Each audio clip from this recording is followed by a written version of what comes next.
Hello and welcome to Policy Watch. We're talking about Budget 2014, its impact in the days ahead. I'm joined by Ajit Ranade, Chief Economist at the Aditya Birla Group. Ajit, thank you very much for joining us. So we're going to pick on about 3 or 4 areas. We're talking about the fiscal, we're talking about infrastructure and impact, we're talking about the new things like the venture capital for entrepreneurs, and we'll talk about finance and some of the steps that have been taken in finance which will potentially help the entire financial system provide what it's meant to provide to funding some of the dreams and objectives of this government. So let's begin with the first one, which is the fiscal. Right now, there seems to be a lot of discussion on this 4.1% fiscal deficit. Why should we be talking about it? Should we be concerned, or is this a number that we should just keep somewhere in the back? Well, Govind, this time, as you know, the overriding 3 constraints or objectives were inflation control or some kind of a signal of an anti-inflationary stance. Secondly, fiscal consolidation, because that's very key to get into that virtuous cycle of low interest rates and high savings, high investment, high growth. And the third was to growth impetus. You see, growth versus fiscal is somewhat inherently contradictory. That if you want growth, you need to give fiscal impetus. But if you go, the fiscal deficit goes wider, then that affects interest rates and that affects savings and so on. So these were the 3 overriding constraints, and that's why people were looking forward to what would be the fiscal stance, what would be the fiscal deficit number.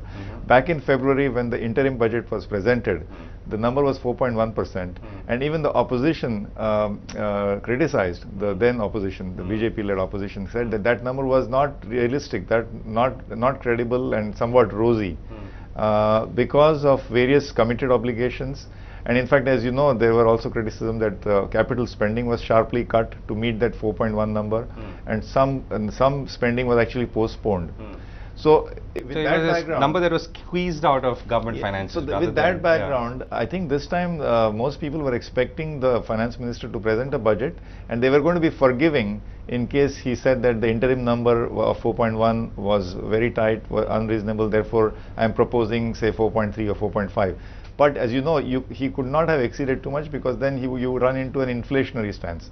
A high fiscal deficit means it's potentially an inflationary stance. And of course, as you know, in the long run, it's not conducive to lower interest rates. Okay. So that was a very tight maneuvering room. But certainly people didn't expect him to stick to 4.1. Okay. So now if we were to unpack that 4.1, what does it mean in terms of both revenue and expenditure, in terms of what has been projected or expected? Yeah, so you see the 4.1% deficit number is made up of 2 parts, revenue and expenditure. The revenues come from both taxes and non-tax. The tax revenue is expected to rise by 20% this fiscal. Now remember, the nominal GDP, that is inclusive of inflation, is going to rise only by 13.4%. So it's like a brave number. So it's a brave number. It means that for every 1% increase in GDP growth, you're expecting almost 1.5% increase in tax revenue. Okay. When the experience from last few years has been less than 1. So what we call the buoyancy or the elasticity of tax revenue growth actually has been less than 1. So it's not 1 for 1. Right. But now we are projecting 1 for 1.5. Right. But revenue also breaks up into tax and non-tax revenues, and you've been arguing for non-tax revenues. Yes. So this time actually everybody expected that there will be much more focus on non-tax revenue, and of course this has been. For example, the big number is 63,000 crores of various including disinvestment. And I think that number actually has a lot of cushion in it, even though this is the largest ever number. The last successful number, realized number, has been 38,000 crores. Okay. So this is, there's been ambitious targets in the past, but it's never realized. So the highest realized number in the past 10 years has been, I think, 38,000 crores. So this is 63,000 crores, and yet this has a lot of cushion in it. Yeah, because and also the markets seem to be comfortable with it, and business. I mean, they feel like it could go from 60 to 80,000 crores if things were. So that is why I think that is one of the secret strengths of this 4.1 number, that even though technically speaking non-tax revenues, especially asset sales, are not to be counted as revenue, they are simply asset sales, they are financing items, and they what in accounting terms is called below the line. But we've conventionally always used it to meet the deficit. And there's a lot of cushion in this 63,000 crores.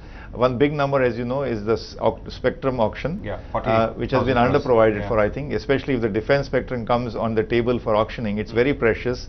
So that's been underprovided. So there is a cushion there. There is the sale of stocks that the government owns under the erstwhile UTI, which is called SUTI. state undertaking. The former UTI. The former UTI. It's been underprovided again. So if and the stock market is doing well, so the government can easily sell some more stuff from that stock. And of course, the bigger items of disinvestment like 10% more or 5% of Coal India Limited. And a few other So the only concern to me would be that a lot of the revenue that this government is betting on is actually coming from non-sustained, non-continuous... One-time or non-tax. One-time or non-tax. So the tax revenue projections are heroic. But then let's look at the expenditure growth. So expenditure growth has been contained below national income growth. So 13.4 is GDP. I think expenditure growth is about 11 or something. So you know that is a correct signal to give. But you see a squeeze coming on expenditure, or rather further squeeze coming on expenditure? Well, there is this, this time there's been an adjustment of the centrally sponsored schemes. I think this is the first step. You know, overall one must look at this budget as the very first step. This is the first time this government is presenting its budget in its hopeful 5-year term. And they had only 6 weeks to prepare this budget. And you know, there was all these other developments which they didn't factor in, like the drought, you know, the oil prices, the drought-like conditions. Did you know that June 2014 has been the driest month in 113 years? Okay. So we are looking at drought-like conditions in Maharashtra, Gujarat, Rajasthan, Madhya Pradesh. So these are not factored in, you know, even 3 weeks ago. So considering all that, I think this should be seen as the first step. And the fiscal, I mean, the 4.1% was somewhat surprising. It's a pleasant surprise. But if you go deeper into some of the numbers, especially because of the non-tax element, perhaps there is cushion to meet it. So let me take a step back now. If you were to look at the architecture of this budget, right, the design of it, what does this tell you? And is there any contrast between previous budgets and particularly the recent ones? Well, one big contrast is that, I mean, in a lighter vein, there were no schemes named after Nehru and Gandhi. So there were some new schemes named after Madan Mohan Malviya and Shyama Prasad Mukherjee and Deen Dayal Upadhyay. So you know it's an NDA budget and not a UPA budget. But you know, there is a sense of continuity as well. Of course, you know, the relative emphasis on, for example, road program is in sharp contrast, much higher than the previous budgets. And the mix between how much went for subsidies as against infrastructure, that mix has changed. But I don't think there's any dramatic difference. And that is perhaps because in a very vast and complex country like India, you cannot have sort of big bang and dramatic changes, especially in the budget. I think there has to be continuity, but the direction, you know, can be gradually changed. So, for example, this time we have a lot of emphasis on infrastructure, and in fact, the provision on infrastructure is almost 65,000 crores, including the rural roads as well as national highways. And as you know, they seem to be now going back to the EPC model, away from the PPP model. For the last several years, maybe 5 years, the big emphasis was on constructing roads using the PPP model, and that ran into a lot of difficulties, not to mention the environmental and land acquisition problems. But if you're going back to EPC and you're going to provide for them, that is definitely a somewhat departure from the last few years. And we're going to talk about infrastructure in a moment. But let me also get a sense on how business is viewing it. I mean, how is your enterprise viewing it? What are your takeaways, good and not so good? Well, I think by and large, business is taking it very positively. As I said, the fiscal deficit number was a pleasant surprise. Is it positively because it's wait and watch, or is it positive because everything that is there is good enough? Yeah, because you see, first of all, there were no new taxes. Largely speaking, across the board, no new taxes. In fact, that wasn't expected either. That wasn't expected, but you never know. You know, because remember that the stimulus given, the excise duty cuts which were given back in 2009, are not fully withdrawn yet. So potentially a finance minister can get up and say, look, these duties have to be 14%, I'm going to get them back to 14%, which is business as usual. But it wasn't done. In fact, the excise relief has been extended. The tax holidays on power sector has been, that's a crucial infrastructure sector. There's been a lot of correction of anomalies in inverted duties. It was in many sectors, it's the case that the raw material which is imported has higher import duty than the finished goods, which is a disadvantage. So I think so business has largely, you know, welcome. And like I said, if the infrastructure spending is going to kick in like what we call crowding in, not crowding out. Infrastructure spending and investment always crowds in more private investment. And of course, as you know, we can talk about the SME stuff. Yeah, and we're going to come to that, but we'll talk about infrastructure and banks, and because that's both are in some ways linked in a little bit. That's after we take this break. You're watching Policy Watch. Welcome back. Here with Policy Watch. My guest Ajit Ranade of the Aditya Birla Group. Ajit, before we went in, we talked about the fiscal deficit and why it's a good number and all the elements that went into it, including bravery and a certain sense of optimism, both on tax revenues and non-tax revenues. Let's talk about infrastructure. That's one of the key things that was also expected from this government, because I'm talking about physical to start with, and we'll come to social as well. Are you seeing enough of an impetus of two things? One is to bring back projects and initiatives that were already on the way, and secondly to take really radical, big, bold new steps in creating fresh infrastructure? See, I fundamentally believe that infrastructure, especially when you're talking about roadways, ports, even airports and stuff, needs fundamentally a large chunk of public spending, if not 100%. Nowhere in the world, whether you go back to the 1940s highway program of the United States, or the more modern times, the infrastructure build-up in China, or some years ago in Europe, everywhere the public sector, public money has played a big role. And in India, because of our fiscal challenges, we have expected that the private sector would play a big role, and therefore we actually put our faith in things like PPP. But I think fundamentally infrastructure requires big public funding and big public commitment. It also, as you know, it plays a factor in crowding in private investment. I mean, we have studies after studies which show that when the National Highway program was, national highways were built, a lot of businesses came along the highways. I mean, it's of course a no-brainer. Or even vegetables and perishables start moving much farther distances. So infrastructure requires public funding. The question is now how to squeeze out these funds. So what's the recognition or was there a recognition in this budget about how fundamentally this will go forward then? Yeah, I mean, as I said, there's a huge, big push back on roads, and 62,000 crores on rural, especially rural roads, state highways as well as national highways, and we seem to be now going back to the EPC. That is, you have model contracts and you appoint contractors. You don't have PPP where the private entity puts in equity risk capital, and of course then anytime there's a legal dispute, it just goes on, and so therefore we seem to be going back to EPC, which is the right signal. Then there's a lot of new things which were not there earlier. For example, smart city projects. So of course the very small allocation, but it's the first step, because in the manifestos we talked about 100 smart cities. There's also in the railway budget we had provision for railway. As you know, is a very huge infrastructure sector by itself, and totally it contributes something like 1.5% to GDP, railway value. So there also we had provision for things like high-speed trains. So these are somewhat futuristic. I mean, but between roads, ports, and there was mention of airports going to tier 2, tier 3 cities.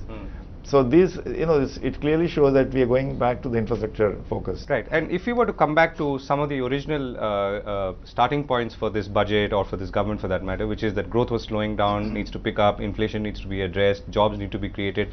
Does this infrastructure spend and the direction indicated provide that provide the necessary comfort and the confidence that it could go there? Yeah, you see, to provide the growth impetus, where does this impetus come from? Either you expect exports to contribute, but exports depend on the good fortunes of our destination countries, or you expect the consumption spending momentum to continue, which actually we saw in the last few years, not in the last 2 years perhaps, that rural spending was providing the residual growth impulse, because rural purchasing power was going up for various reasons, rural development schemes, the National Rural Employment Scheme, or for whatever reasons. Or the third is investment. So consumption spending is no longer available to us as a growth stimulus, because now the time has come to rebalance it back to investment spending. Investment can come from the private sector or the public sector. Or FDI. Or FDI. Yeah. But private sector spending, private sector investment requires quote-unquote optimism, enthusiasm, confidence, investor, the investment climate, and which actually can kick in once the public sector part also kicks in.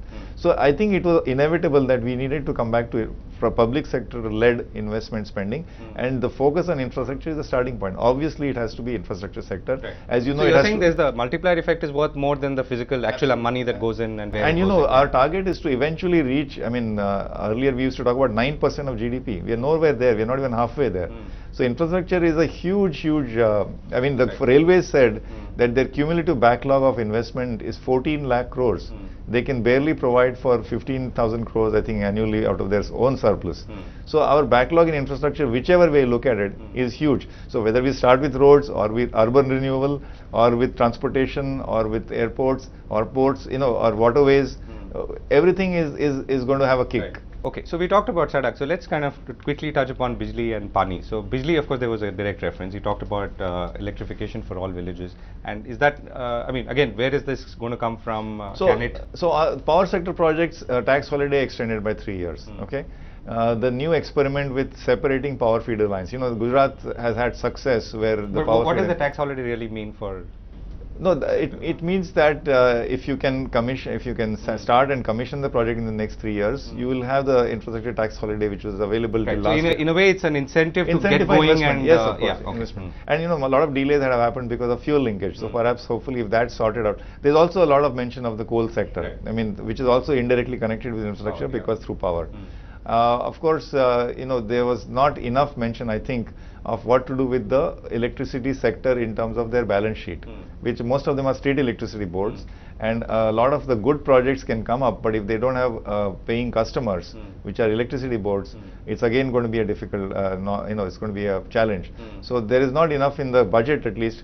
You can't leave it to the state government because state governments are going to throw up their hands. So I think perhaps that is one thing that the finance minister should look into, of how to help out the state. But would that be cash, or would that be, how else could they get over their problem? I mean, let's say Rajasthan State Electricity Board. Well, one way, there's no dodging the bullet. Ultimately, some tariff reform is required. I mean, as you know, it's a combination of things. It's tariff reforms, it's ensuring, as you know, fuel linkage to the power producers. It is the Gujarat experiment of separating the feeders. It is, so there are various things. I mean, I think different states will require different treatment. Unbundling in some cases, if it's not still done, the trifurcation into transmission, distribution, production, generation. So, but I'm saying that we need to repair or rescue the balance sheets back to health so that the power producers are much more comfortable selling power. Okay. What about water? Is that something that you felt we should be talking more about, given the fact that we're in drought? Secondly, there is a larger water crisis facing this entire there is absolutely a very huge water crisis. In fact, India water crisis is almost used interchangeably a lot. But I must mention to you, Govind, that the per capita availability of fresh water in India, which is about 4,500 meter cube per annum, is the same as in Germany. But we never think of Germany as a water crisis country. So clearly what we need to do is also focus a lot on water management, that is water recycling, reuse, and water conservation or rainwater harvesting. I think apart from tapping into fresher supply, new supplies, we need to do a better water management. And to bring the budget linkage, I mean, there was talk, I mean, there is the whole river linking project which has been resurrected. Yeah, that has been resurrected, but I think it's ambitious and it's not clear how much time it's going to take and what are the success factors. But the urban water supply and rural drinking water supply itself is something that is a much easier target to handle. Right, Ajit, we need to take another break, but we'll come back and talk about the finance aspect of the budget and how that can really grow and fuel this economy. Stay with us, you're watching Policy Watch. Welcome back. You're watching Policy Watch. I'm with Ajit Ranade, Chief Economist at the Aditya Birla Group. Ajit, the financial sector has seen a lot of small reform steps in this budget, most of which are aimed or seemingly aimed A, at bringing back retail investors and savers into the financial markets, and B, making sure that this all becomes a pool to fund the government's objectives and other objectives of growth for this economy, which is of course very fundamental. What are you taking away from the steps that were announced? There's a lot of stuff for the financial sector, and what I call the reform part of the budget was there's a lot of financial sector reforms. In fact, if you look at the economic survey also, in its second chapter, there was a lot of discussion on financial sector reforms and financial sector legislative reforms commission and so on. So one big one that we saw here is on banking. First of all, a fresh capital infusion of something like 2.4 lakh crores. It may not be enough, but it's definitely required. And mostly from the IPO route, as in from investors. He said that currently the people of India own banks through the government holding. Why not give direct ownership to them? I guess what he meant is retail IPOs.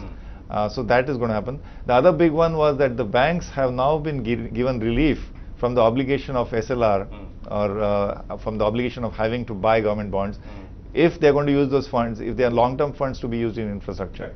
So what used to happen is that banks anyway lend to infrastructure, but because their tenure, their liability cannot be longer than 5 or 7 years, and typically an infrastructure project gestation is about 20 years, invariably it leads to NPAs, and then the banks having to reclassify those assets and so on. So this was a problem. But now if they are given a freedom away from having to provide for SLR and CRR, the viability of the project changes. So I think it's a tremendously big positive step. It's a very imaginative step as well. So that's a big one in financial sector. But of course there are a slew of other things. For example, he mentioned corporate bonds. Of course this has been said a lot of times. So it's a chicken and egg, because the development of corporate bond market requires that the government bond market slow down a bit. And it's almost a 2-decade effort. Yeah, and that requires fiscal deficit to come down. If the government is the biggest borrower in the system, with that kind of a borrower, other people, private sector doesn't have enough room to float corporate bonds. But at least there is a desire to go in that direction. Okay. So if I were to take you back to the theme of financial sector expansion, if one may call it that, what do you think this budget specifically delivers? Well, I think perhaps it didn't do enough to recognize the problem, although he mentioned it in his budget speech, that the financial savings of the country are actually going down. The aggregate savings of the economy are about 30%. Half of it is non-financial. Yeah. It's down from 37. 36, yeah. It's already down from some 36% of peak of 2008. But more troubling is the fact that half of it is in non-financial savings. So only half is available for productive investments through the financial sector. But even that is going down. And it has gone down in the last few years because people have decided to instinctively go for gold and real estate or land holding. Now we need to reverse that. So I think there were some opportunities here. One can always look at the budget and say, draw a long list of missed opportunities. But this was clearly something which must have, at least should have been dwelt with, can we introduce gold demat bonds? Something, financial instrument which behaves like gold, acts like gold, buys and sells like gold, but is not gold. So I think there was an opportunity to do that. Perhaps next budget, we will see that. But overall, I think, as I said, the financial sector got a lot of treatment. One other thing that could have done, as you said, retail participation in the capital markets cannot happen merely by individual accounts and demat accounts.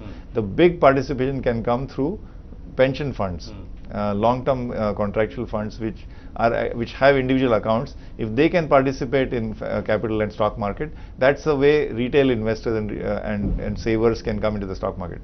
That is still not clear whether that path has been enabled. Okay, so which in some ways brings me to my next question. So what's the unfinished agenda now? If I were to look at the 3 or 4 areas that we talked about from the beginning, which is one is financial sector now, we talked about infrastructure, we talked about the fiscal, which is of course a larger macro issue. But what's left? Well, you see, the agenda is never going to be finished. So this question is a little trick question. So it's always going to be unfinished. In fact, I think the finance minister was asked after the budget presentation that, are you satisfied? He said, I'm not satisfied because I'm never going to be satisfied. There's always more work to be done. So I think we should look at this budget as a directional step. I mean, so everything. And just to recount that, you are happy with the direction. Yeah, the direction is exactly. As I said, it provided a non-inflationary signal by restricting the fiscal deficit and by not introducing new taxes. It gave a growth signal of shifting the balance back on investment, especially public sector investment in infrastructure. And there's of course consolidation, the path to consolidation. And of course there's a lot of reforms as well. There's one can quibble that the amounts allocated to various new things, digital inclusion, smart cities, they're all small and token, but I think they should be taken as directional signals. Okay, got it. Okay, so to come back to the unfinished part. No, I think the unfinished part is clearly we need to find a way to get back to 8% growth. I mean, even if we don't aspire for 9 or 10, but 8% is doable because a lot of drivers of growth for India are going to be domestic. So that I think we need to remain focused on that. If 8% is our target, then what are the the unfinished agenda relates to that. How do you get back to the high growth? I think there we need to do more about especially providing more growth impulses for private sector to come in. By the way, we should mention the SME innovation, because the fact is that SMEs, micro and SMEs, contribute half of industrial output, half of employment, in fact I believe half of exports, but they don't get half funding. So they always are struggling for funding from formal sources, so whether banks or capital markets. So this setting up of a venture fund for, especially for SMEs, is a very good step. We'll have to see how it works out, because we really, and the investment allowance that's been given, that for... But should government be giving money, or should it be creating that ecosystem like Israel? No, ultimately, it's going to be, see, unlike in the past, for the last 15 years, we have recognized that the lead impetus is going to now come only from private sector, whether from consumption spending or from investment spending. It's not that the government or the public sector leads the growth process. Okay. So we need to just do everything to enable the private sector to actually be excited about investment and take risks. Right. So for that 8%, you said one of the preconditions is this vibrant medium and small enterprise. Because I think we need to recognize that SMEs are actually the drivers of, in fact, the finance minister mentioned it in his speech, it's not only industrial sector, but also services sector is dominated. There's a plethora of small and medium enterprises. So whatever the needs of the SME sector are, whether it's not just funding, people say that they are subject to, especially in the industrial sector, what is called Inspector Raj. You know, not the license Raj, but the Inspector Raj. They starve for things like electricity. They don't get stable and 24/7. Which also links to our low ranking on ease of doing business. So I think that's the area, perhaps, if you ask me about the unfinished agenda, maybe the focus has to be much more on this aspect. Right. Ajit, we've completely run out of time, and that's a good note to end on, and we look forward to seeing how some of these things play out in coming weeks, if not months.